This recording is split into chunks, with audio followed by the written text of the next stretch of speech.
अगला क्वेश्चन सामने आपकी स्क्रीन पर है कि विद्यार्थियों में समालोचनात्मक चिंतन, यहां पर बात हो रही है आपकी कि क्रिटिकल थिंकिंग, सबसे ज्यादा जो आपके बढ़ावा दिया जा रहा है ना, वो आपके क्रिटिकल थिंकिंग को बढ़ावा दिया जा रहा है। एनईपी 2020 के अंदर भी यही बात कही जा रही है कि बच्चों के अंदर सबसे ज्यादा क्रिटिकल थिंकिंग का विकास किया जाना चाहिए। ठीक है, अब देखिए इसके ऊपर मैं एक बार पहले बात कर लेता हूं क्रिटिकल थिंकिंग के ऊपर, फिर आपको थोड़ी चीजें क्लियर करता हूं। ठीक, देखिए जो क्रिटिकल थिंकिंग है यानी कि जो आपका ये चिंतन है, उसके बारे में एक बार बात कर लेता हूं।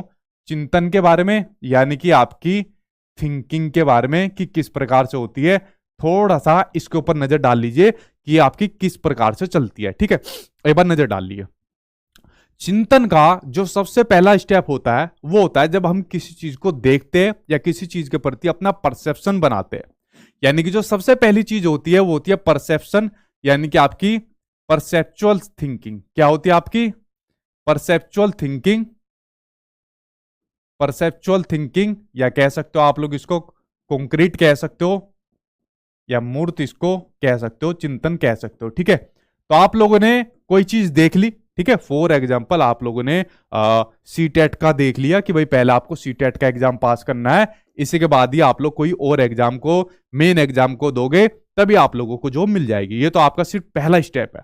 तो आप लोगों ने एक परसेप्शन बना लिया कि किसी आपको अगर गवर्नमेंट टीचर बनना है तो पहला स्टेप आपको अपना सीटेट का एग्जाम देना है, अदरवाइज बात नहीं बन पाएगी। तो परसेप्शन बना लिया आपने, ये आपने चिंतन स्टार्ट कर दिया। ठीक है, उसके बाद दूसरे नंबर पर आती है आपकी कंसेप्चुअल थिंकिंग। कौन सी आती है? कंसेप्चुअल थिंकिंग आती है दूसरे नंबर पर आपकी। ठीक है, कंसेप्चुअल थिंकिंग यानी अब आपने कंसेप्ट बनाने शुरू कर दिए। अच्छा ऐसी बात है, सीटेट के बाद बात नहीं बनेगी? अच्छा तो बताओ क्या क्या इसके लिए करा जाए। तो सीटेट के लिए अब आपने कंसेप्ट बनाने स्टार्ट कर दिए, इसकी जानकारी लेना आप लोगों ने शुरू कर दिया कि कि पापा इसका तो कोई कोर्स होता है, वो कोर्स मुझे करवा दो। ठीक है, तो कहा कि बेटा कौन सा कोर्स है? बीएड का है, डीएड का है, डीएलएड है, दुनिया भर के कोर्स आपने बता दिए। तो आपने कंसेप्ट बनाने शुरू कर दिए कि ये कोर्स करूंगा, फिर सीटेट करूंगा, फिर उसके बाद मेन एग्जाम दूंगा और फिर पास कर जाऊंगा। ऐसे चिंतन आप लोगों ने करना स्टार्ट कर दिया। ठीक है, तो कंसेप्चुअल थिंकिंग या फिर एब्स्ट्रैक्ट थिंकिंग भी आप लोग इसको कह सकते हो, अपने माइंड के अंदर अमूर्त चिंतन करना आप लोगों ने स्टार्ट कर दिया। ठीक है, उसके बाद ये करने के बाद आप लोगों की जो थिंकिंग आई वो आई आपकी रिफ्लेक्टिव थिंकिंग। कौन सी आई? आप लोगों की आई रिफ्लेक्टिव थिंकिंग, आप लोगों की तीसरे नंबर पर आई। ठीक है, रिफ्लेक्टिव थिंकिंग। रिफ्लेक्टिव थिंकिंग का मतलब होता है पूर्व अनुभव के आधार पर जब आदमी चिंतन करता है।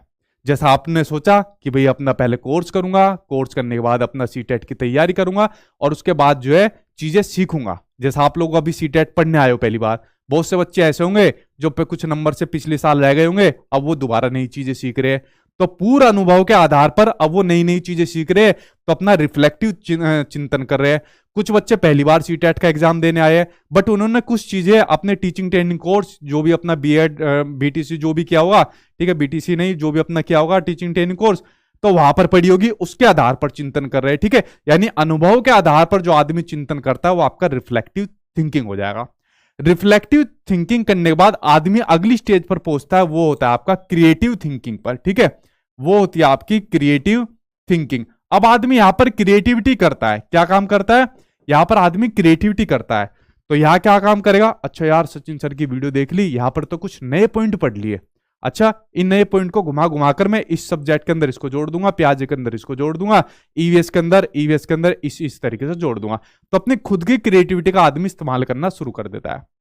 क्रिएटिव थिंकिंग के बाद इससे भी ऊपर लेवल पर आती है आपकी क्रिटिकल थिंकिंग। कौन सी? आपकी क्रिटिकल थिंकिंग आती है। ठीक है, यानी कि आपकी जो समालोचनात्मक चिंतन होता है वो फिर आपका सबसे हाईएस्ट लेवल देखने को मिल जाता है। अब आप बिल्कुल मैच्योर हो गए, अब आपको पता लग गया कि किस प्रकार से टीचर बना जाएगा, कौन कौन से सब्जेक्ट आते हैं, क्या क्या आपको सीडबी के अंदर पढ़ना पड़ता है। लेकिन किसी ने आपको ये कही, ठीक है, फॉर एग्जाम्पल किसी कोचिंग वाले ने कही कि भाई मेरा कोर्स ले लो और मेरे कोर्स में 2-3 महीने के अंदर ही आपको टीचर बना दूंगा, इस तरीके से आपको चीज कराऊंगा। फिर क्या होगा? भाई बेवकूफ नहीं बन सकता, मुझे तो सारी चीजें पता है। तो आपके अंदर क्रिटिकल थिंकिंग आ गई। अब आपका कोई बेवकूफ नहीं बना सकता, आप सही गलत का खुद डिसीजन ले सकते हो, खुद क्रिएटिविटी अपने अंदर ला सकते हो। तो ये होती है आपकी क्रिटिकल थिंकिंग, जिस पर सबसे ज्यादा जोर आपका आज की डेट के अंदर इंडियन एजुकेशन सिस्टम के अंदर आपका दिया जा रहा है। ठीक है, तो ये होती है आपकी क्रिटिकल थिंकिंग। तो बच्चों के अंदर जो आपकी क्रिटिकल थिंकिंग यानी आलोचनात्मक चिंतन, या जिसको आप लोग समालोचनात्मक चिंतन कहते हो, ठीक है, इसका आकलन करने के लिए अध्यापक को निम्नलिखित में से किसका चयन करना चाहिए? तो बताओ सबसे बढ़िया चयन किसका करना चाहिए? खुले अंत वाले वे प्रश्न जिसमें अपसारी चिंतन शामिल हो। एक होते हैं खुले अंत वाले प्रश्न, एक होते हैं बंद अंत वाले प्रश्न, ठीक है, एक होते हैं बंद अंत वाले प्रश्न, ओपन एंडेड क्वेश्चन और आपके क्लोज एंडेड क्वेश्चन, ठीक है, और आपके क्लोज एंडेड क्वेश्चन। देखिए, ओपन एंडेड क्वेश्चन वो क्वेश्चन होते हैं जिन क्वेश्चन का आंसर एक से ज्यादा हो। क्लोज एंडेड क्वेश्चन वे क्वेश्चन होते हैं जिन क्वेश्चन का आंसर सिर्फ एक हो। अगर मैंने आपसे क्वेश्चन पूछा कि भाई आपका नाम क्या है, तो आपने कहा कि सर मेरा नाम कालूचरण है, ठीक है, तो आपका क्वेश्चन का सिर्फ एक आंसर हुआ। मैंने पूछा कि भाई आप कहाँ रहते हो, तो आपने कहा कि सर मैं भिंडी मार्केट में रहता हूं, तो आपका आंसर सिर्फ एक हुआ, ठीक है, तो आपका क्लोज एंडेड क्वेश्चन हो गया, ठीक है। ओपन एंडेड क्वेश्चन ये हो गया कि भाई अगर मैंने आपसे पूछ लिया कि आपका कालूचरण नाम क्यों पड़ा, तो फिर आप अपनी स्टोरी बताओगे कि सर ऐसा हुआ कि कालूचरण नाम इसलिए पड़ा कि कालू मेरे पापा का नाम था और कालिया मम्मी का नाम था, और फिर वो दोनों मतलब किसी तरीके से उनकी स्टोरी चली, तो आपने फिर बहुत सारे आंसर देने शुरू करे। तो वहां पर क्या देखने को मिली? वहां पर देखने को मिलती है क्रिएटिविटी। तो जो आपके ओपन एंडेड क्वेश्चन होते हैं ना, तो ओपन एंडेड क्वेश्चन के अंदर सृजनात्मकता यानी कि क्रिएटिविटी देखने को मिलती है, और जहां पर क्रिएटिविटी देखने को मिलती है वो हो जाता है आपके ओपन एंडेड क्वेश्चन। और अगर ओपन एंडेड क्वेश्चन है और क्रिएटिविटी है, तो अपने आप ही भैया आपका समालोचनात्मक चिंतन यानी कि क्रिटिकल थिंकिंग तो देखने को मिलेगा ही मिलेगा, ठीक है। तो आपका क्या हो जाएगा? फर्स्ट ऑप्शन अभी तक बिल्कुल आपका सही बैठ रहा है, ठीक है, समझ गए आप लोग। भाई कोई कालूचरण ना हो, बुरा मत मान लेना बात का, ठीक है, एक ऐसी एग्जांपल दे रहा हूं मैं, ठीक है। अगला है वे प्रश्न जिनका उत्तर सिर्फ हाँ या ना में हो।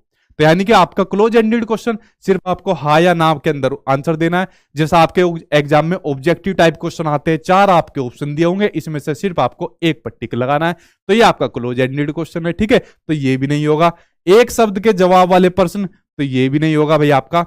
वे प्रश्न जिसमें केवल घोषणात्मक ज्ञान, ठीक है, देखो ये क्वेश्चन अभी आपका सीटेट के एग्जाम में है, जो अभी आपका ऑनलाइन एग्जाम हुआ, इससे पहले भी आपके एग्जाम में आया डिक्लेरेटिव नॉलेज, ठीक है, कौन सी? डिक्लेरेटिव नॉलेज यानी कि घोषणात्मक ज्ञान। पहले इसको समझो और समझने के बाद फिर इस ऑप्शन को समझना, ठीक है, क्योंकि क्वेश्चन का सिर्फ आंसर मत पढ़ा करो, सारे ऑप्शन को डिटेल में पढ़ा करो। देखो, घोषणात्मक ज्ञान यानी डिक्लेरेटिव नॉलेज वो नॉलेज होती है, एक ऐसी नॉलेज जिस नॉलेज के सारे कंसेप्ट में सारे आयाम के बारे में जाना जाए कि नॉलेज क्या है, कैसे किस प्रकार से एक्वायर की जा रही है, वो आपकी डिक्लेरेटिव नॉलेज है।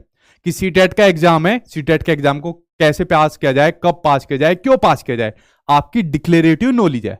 बट डिक्लेरेटिव नॉलेज को इसने कह दिया इसको प्रत्यस्मरण करना है, याद करना है।